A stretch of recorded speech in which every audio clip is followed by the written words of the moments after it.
잘 주무셨죠? 우리는 어저께 사도 바울이 어떤 상황 가운데서 에베소서를 기록했는지를 먼저 살펴봤고, 그 에베소서 담겨 있는 그 복음의 핵심 중에 첫 부분을 제가 살펴봤습니다. 오늘은 이어서 에베소서 말씀을 살펴보고 싶은데, 에베소서는 모두 6장으로 기록되어 있습니다. 그런데 이 1장부터 6장까지 되는 에베소서는 크게 두 부분으로 나눠질 수가 있어요.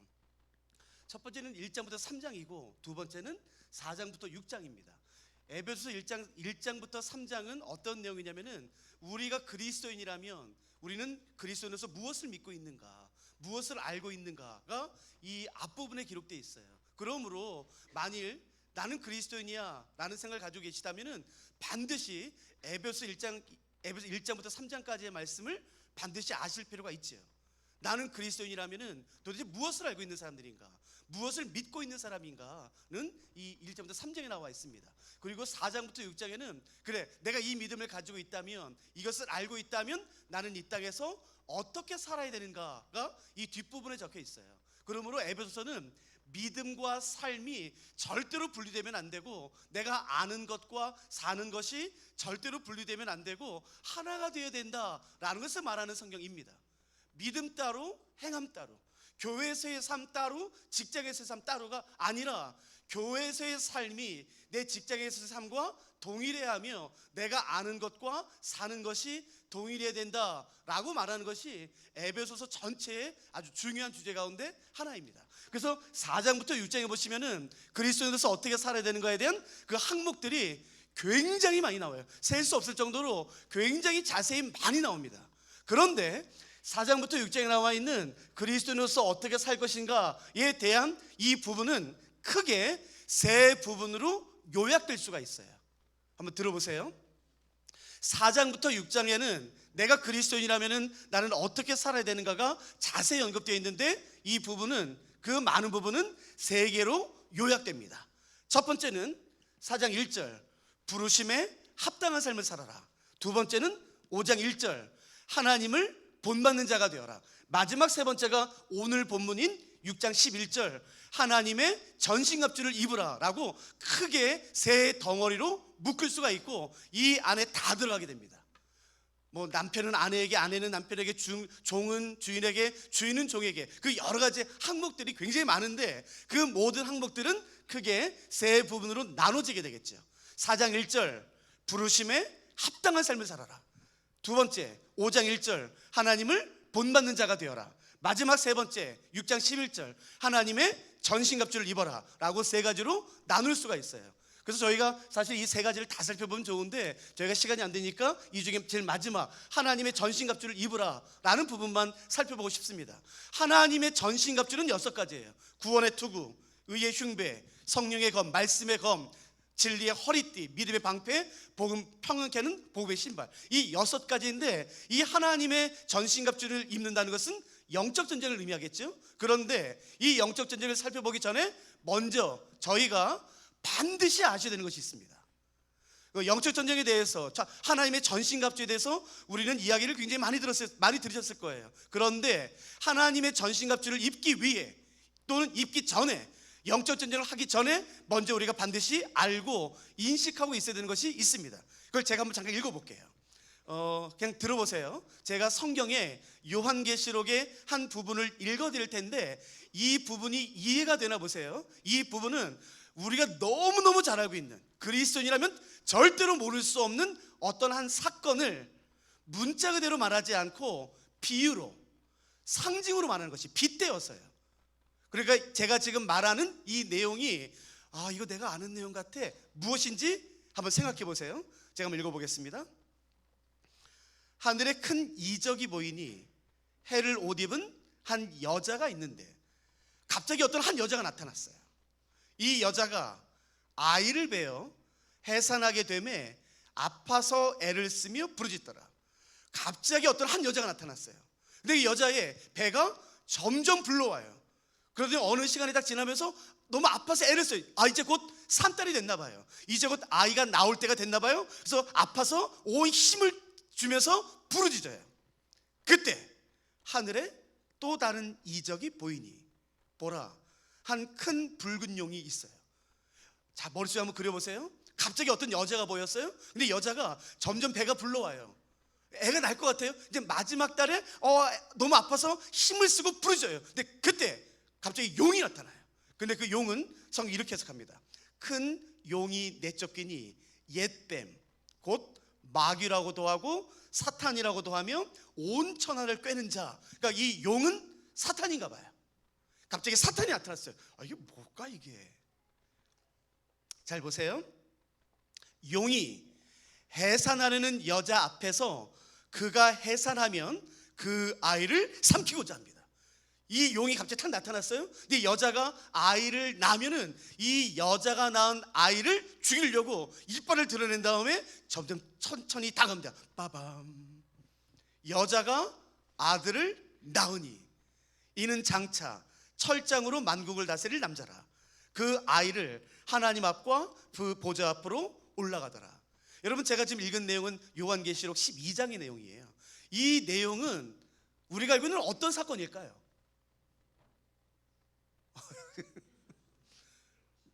당연히 예수님 탄생 이야기죠.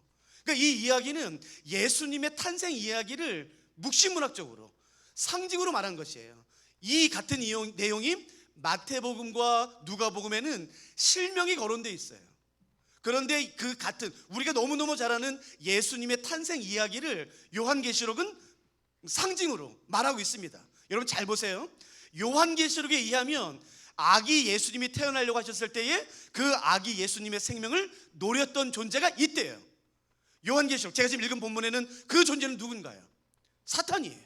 자, 이해되셨죠? 한번 대답해 보세요.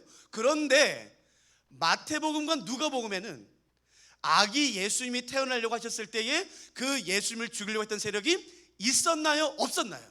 있었죠. 마태복음과 누가복음에서의 그 이름은 누구예요? 그렇죠, 헤롯이죠. 잘 보세요. 마태복음과 누가복음에서도 요한계시록에서도 예수님이 태어나면은 예수님을 죽이려고 했던 세력이 있었대요.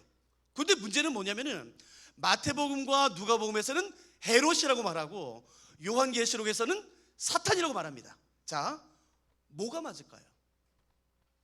아니, 어떤 성경에서는 헤롯이라고 그러고 어떤 성경에서는 사탄이라고 그러고 두 개 다 성경이 있어요. 자, 그럼 진짜가 뭐예요?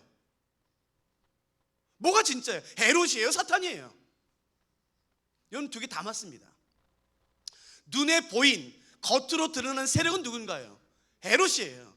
근데 그 뒤에서 헤롯을 조종한 존재는 누군가요? 사탄이에요. 그러면 이걸 정말 안다면 한번 대답해 보세요. 그러면 우리가 싸워야 될 대상은 헤롯이에요? 사탄이에요? 사탄이에요. 이것을 모르면 우리는 항상 나의 헤롯과 싸웁니다. 그래서 성경은 뭐라고 말하냐면은 우리 그리스도인들의 전쟁은 혈과 육에 속한 것이 아니라 공중의 권세 잡은 자, 하늘의 권세 잡은 자, 바로 사단에 대한 것이라고 성경이 명확히 말하는 것이에요. 여러분, 그러므로 기억하세요. 우리가 싸워야 될 대상은 사람이 아닌 것이에요. 헤롯이 아닌 것이에요. 제가 질문 드려볼 테니까 한번 대답해 보세요. 그러면 이 당시에 헤롯이 예수님이 태어나면은 뭐야? 유대인의 왕이 태어나?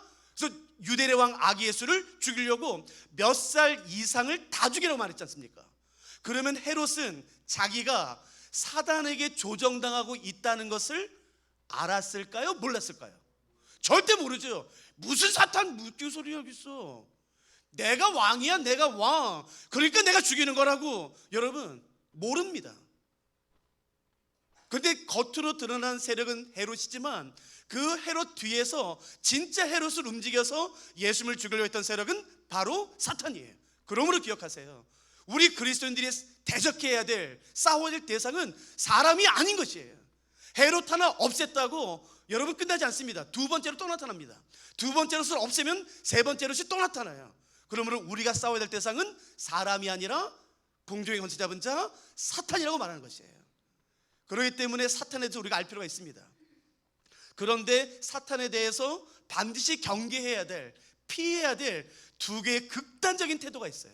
두 개의 극단적인. 첫 번째, 야, 사탄 없어. 요즘이 어느 시대인데 귀신 타령하고 있어. 야, 요즘이 어느 시대인데 사탄 타령하냐.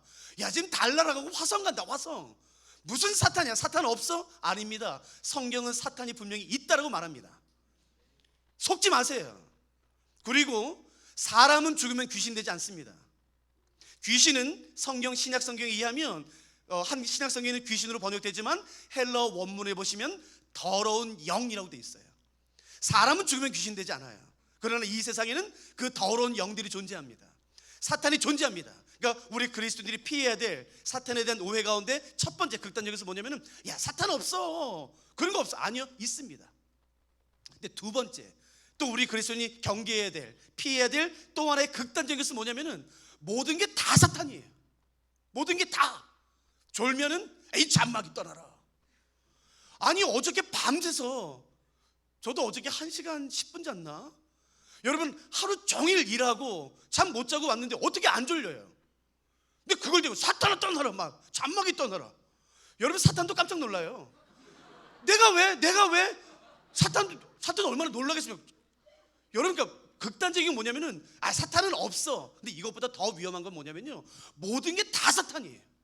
그러면은 내가 회개할 게 없습니다.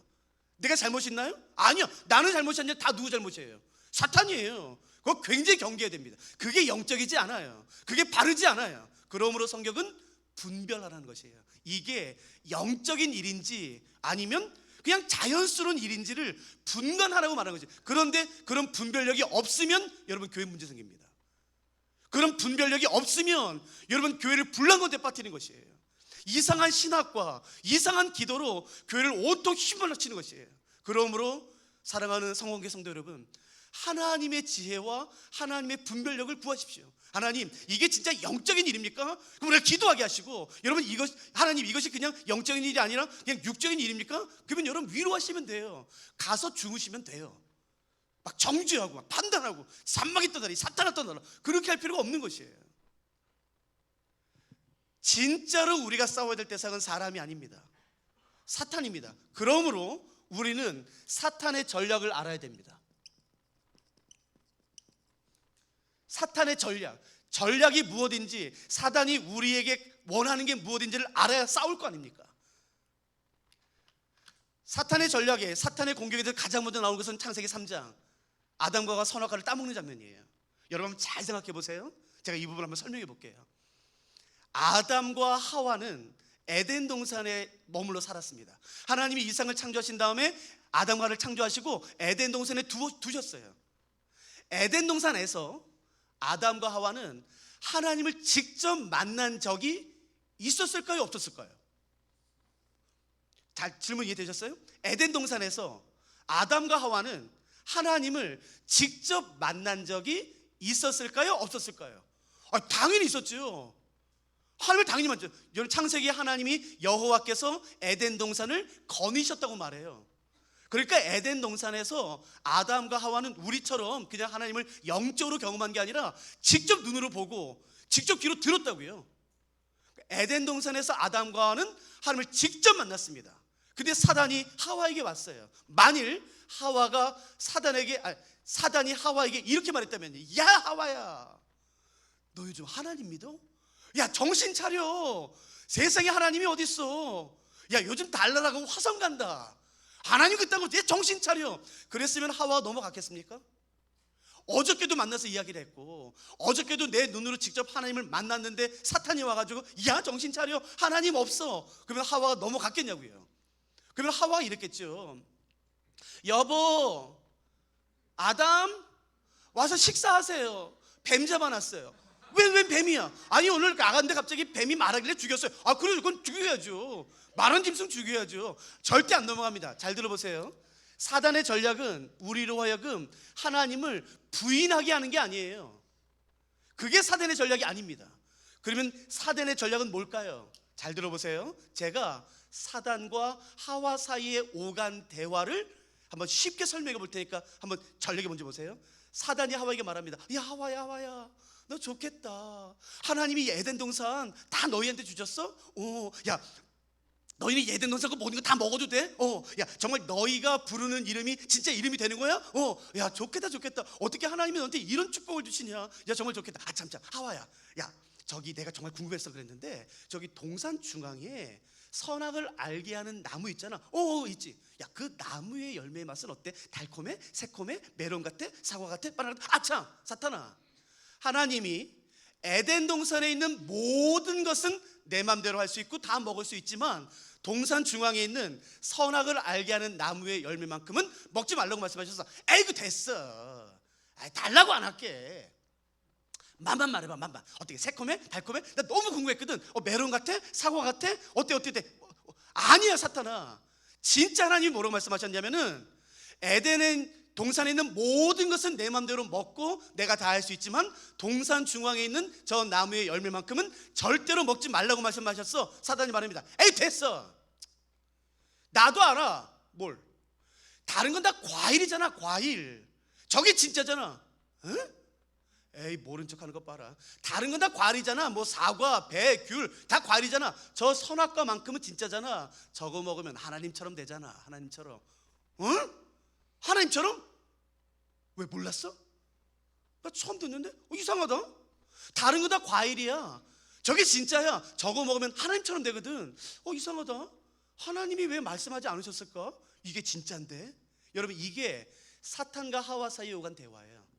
사단이 노린 것은 그러니까 하나님을 부인하게 하는 건가요? 하나님 몰라 부인하게 하는 건가요? 아닙니다. 전략이 뭔가요? 의심입니다. 사단의 전략은 하와로 하여금 하나님을 의심하게 하는 것이에요. 여러분 이 창세기 3장의 사단의 전략은 거기서 끝나지 않고 마태복음 4장에 예수님의 공격에도 동이 나타납니다. 여러분 혹시 마태복음 4장에 보시면은 사단이 예수님을 시험한 거 기억나세요? 몇 번 시험했나요? 3번. 여러분 첫 번째 시험은 뭐였죠? 돌을 떡으로요. 두 번째는요, 성전에서 뛰어내리는 거예요. 세 번째는요, 경배하는 것, 절하는 거예요. 한 번만 양해하고 들어주세요. 한 번만 양해해 주세요 어르신들. 저는 이 본문 볼 때마다 짜증나요. 막 화가 나요. 사탄이 와서 예수님에게 말합니다. 예수님 이 돌을 떡으로 바꿔서 드세요. 예수님은요, 사람이 떡으로만 사는 것은 아니에요. 바보 같아. 여러분 사단이 예수님께서 예수님 성전에 오셔서 뛰어내리세요. 그래서 하나님이 천사를 보내 당신이 맡은 성기게 뛰어내리세요. 근데 예수님은 주 너의 하나님을 시험하지 마세요. 바보 같지 않습니까? 한 번만 양해하세요. 만일에 제가 예수님이면 전 그렇게 안 합니다.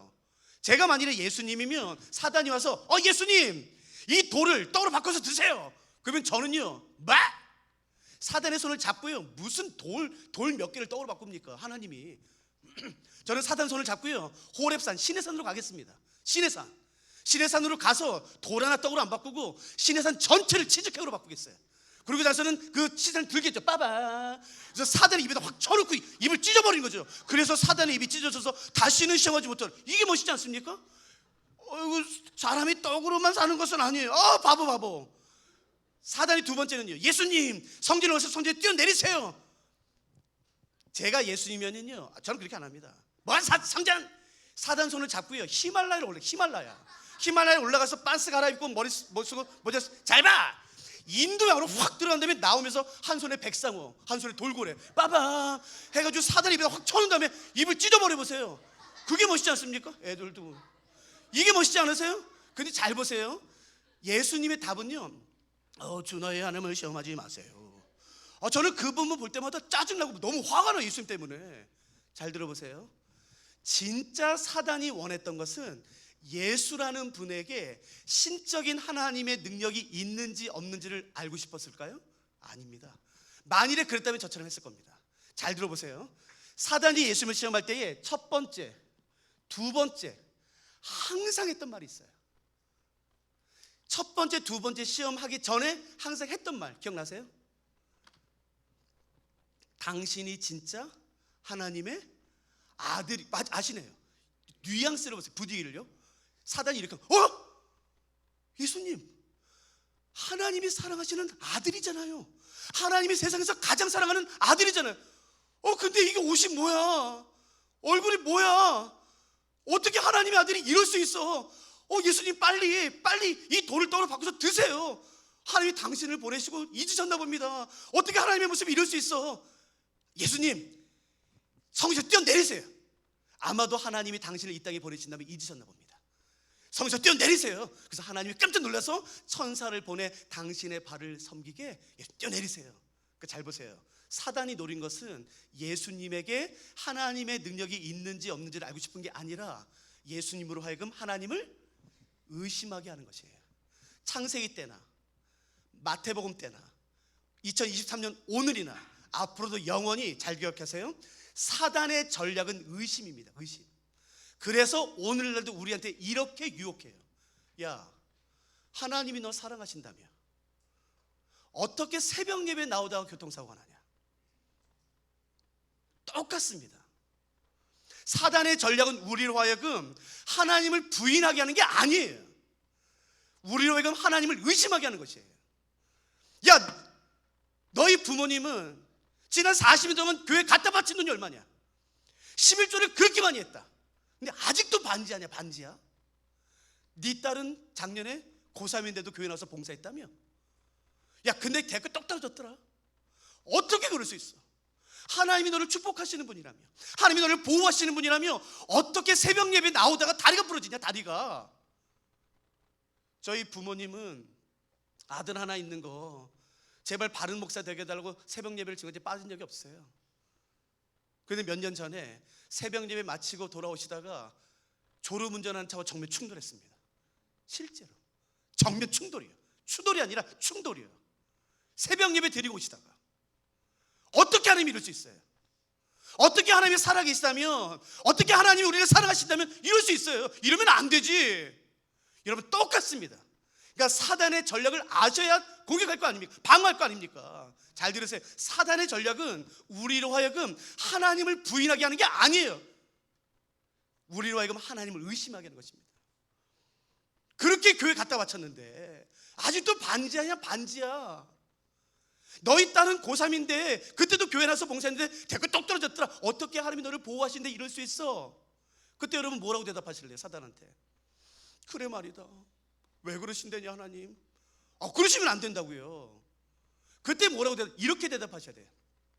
만일에 사단이 우리 마음속에 그렇게 의심을 준다면 이렇게 말씀하셔야 돼요. 그래, 우리 아버지, 우리 부모님 그래 40일 동안 11조 한 번도 빠지지 않고 교회 그렇게 봉사했다. 근데 아직도 반지하다. 그게 우리 부모님 비전이고 소원이다. 응? 반지하 사는 게 우리 부모님 소원이야. 기도. 그래서 사단이 뭐라고 그랬어요? 뭐 이렇게 재수없는 데가 다 있어? 침 뱉고 가겠죠.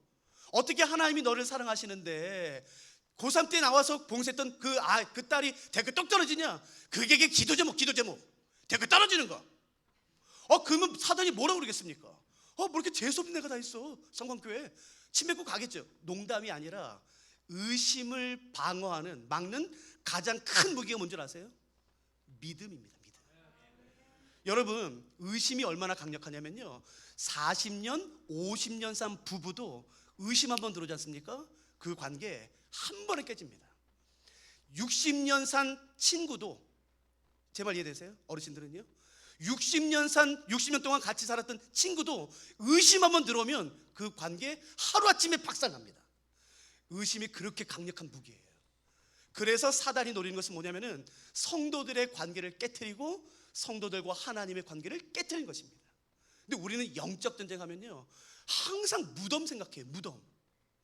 밤에 12시에 뭐 칼 물고 사탄도 안 가요 거기를.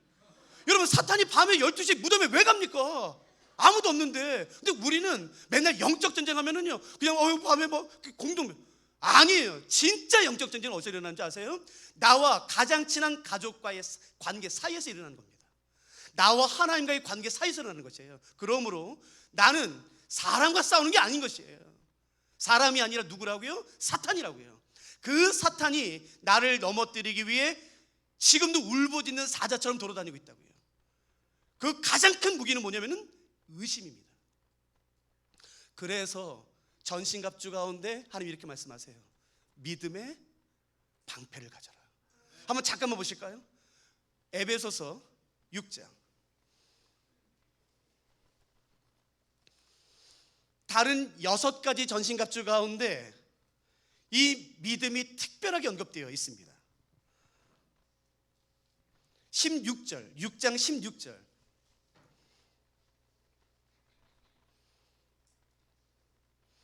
제가 한번 읽어볼까요? 제가 13절부터 읽어드릴 테니까 16절 잘 보세요. 13절부터 읽겠습니다. 아닙니다. 11절부터 읽겠습니다. 11절. 마귀의 간궤를 능히 대적하기 위하여 하나님의 전신갑주를 입으라. 우리의 씨름은 혈과 육을 상대하는 것이 아니요 통치자들과 권세들과 이 어둠의 세상 주관자들과 하늘에 있는 악한 영들을 상대합니다. 이해되시겠어요? 그러니까 오늘 하루 살 때에 사람과 싸우지 마세요. 사단을 대적하세요. 13절, 그러므로 하나님의 전신갑주를 취하라. 이는 악한 날에 너희가 능히 대적하고 모든 일을 행한 후에 서기 위함이라. 그런즉 서서 첫째, 진리의 허리띠를 띠고 의의 호심경, 의의 흉배를 말합니다. 호심경을 붙이고 평안의 복음이 준비한 것으로 신을 신고 모든 것 위에 뭘 가지라고 해요? 믿음의 방패를 가지라고 해요. 그 6개의 전신갑주 가운데 가장 중요한 것 중에 하나가 믿음의 방패입니다. 왜요? 사단의 전략은 우리를 하여금 하나님을 의심하게 하는 것이에요. 그 의심을 막는 가장 큰 방패는 믿음입니다. 여러분, 사단은 나랑 사랑하는 사람과의 관계를 깨뜨리려고 해요. 아니야, 내 남편 그럴 리 없다. 아니야, 내 아내 그럴 리 없다. 너 그런 말 하지 마. 만일에 그랬다면 그 반드시 이유 있다. 믿음이 믿음. 여러분, 이단들이 교회에 들어와서 제일 하는 게 뭔지 아시겠어요? 성도들과 목사, 담임 목사에 의심을 줍니다. 신천지들이. 너 들었냐? 담임 목사님? 그 얘기? 야, 거기까지만 말해도 돼요. 내용 말하지 않아도 돼요. 그렇지, 뭐 있지. 내가 뭔지 알았다니까. 뭐가 있어요, 있기는. 근데 교회가 알아서 그냥 무너져요. 성원교회 절대 그러지 마십시오. 왜 그런 이단자에 놀아납니까? 잘 들어보세요. 사탄은 히브리어의 음역이고 마귀는 헬라어 디아볼로스의 번역이에요. 그러니까 마귀의 헬라어 뜻은 디아볼로스입니다. 아마 게임이 있다던데요. 이거 아이들 알려나? 디아볼로스. 여러분, 디아볼로스의 뜻이 뭔지 아세요? 헬라어 사전을 찾아보시면, 잘 들으세요. 헬라어 사전을 찾아보시면 마귀로 번역된 디아볼로스는 4가지입니다. 거짓말하는 자, 속이는 자, 이간질하는 자, 근거 없는 말로 중상모략하는 자가 디아볼로스예요. 잘 들으세요. 4가지요. 거짓말하는 자, 속이는 자, 이간질하는 자, 근거 없는 말로 중상모략하는 자가 디아볼로스입니다. 다 뭐와 관련 있는지 아세요? 거짓말하는 자, 속이는 자, 이간질하는 자, 근거 없는 말로 중상모략하는 자. 이 4가지 다 뭐와 관련 있나요? 말과 관련이 있습니다. 그러니까 사단이 교회를 무너뜨릴 때, 관계를 무너뜨릴 때 제일 많이 하는 게 말입니다. 그러므로 여러분, 사랑하는 성도 여러분, 더러운 말은 입 밖에도 내지 마세요. 음란한 말, 특별히요, 다른 사람의 신체 가지고 놀리지 마십시오. 막 주변에서 빵빵 터지죠? 그래서 좋지요? 아니요. 그걸 당하는 사람은 죽고 싶습니다. 왜 우리가 그래야 됩니까? 왜 내 사랑하는 지체가 그 영혼에 사랑하는데 왜 내 말이 사용돼야 됩니까? 할 수만 있으면 격려하세요. 할 수만 있으면 축복하세요. 그 사람이 얼마나 존귀한지 하는 거지, 왜 그 사람의 자존심을 많은 사람 앞에서 깎아내리고 수치를 주고. 차라리 웃기지를 마세요. 정말 너무 안타까운 것은 뭐냐면, 웃기기 위해 다른 사람의 신체를 완전히 깎아내려요. 음란한 말은, 음란한 농담은 입 밖에도 내시면 안 됩니다. 이제 마무리하려고 합니다. 잘 들으세요. 영적 전쟁을 할 때에 하나님의 전신갑주, 구원의 투구, 의의 흉배, 성령 말씀의 검, 믿음의 방패, 진리의 허리띠, 복음의 신발, 이 6가지를 입는 것, 신는 것은 굉장히 중요합니다. 사단을 대적할 때에 하나님의 전신갑주를 입는 것은 굉장히 중요해요? 아니요. 하나님의 전신갑주를 입는 것만큼이나, 어쩌면 하나님의 전신갑주를 입는 것보다 훨씬 더 중요한 것이 하나 더 있습니다. 근데 우리는 다 여기서 멈춰요. 아닙니다. 하나님의 전신갑주를 입는 것보다 훨씬 중요한 것, 그건 바로 뭐냐면은, 하나님의 전신갑주를 입었으면 하나님의 방식대로 싸우는 거예요. 재밌는 건 뭐냐면요, 입은 것은 하나님의 전신갑주인데 싸우는 건 사탄과 똑같대요. 그래서 사탄이 헷갈려요. 쟤는 뭐냐? 입은 것은 하나님의 전신갑주인데 싸우는 방법은 우리랑 똑같잖아. 거짓. 하나님의 전신갑주를 입으셨으면 하나님의 방법대로 싸우셔야 됩니다.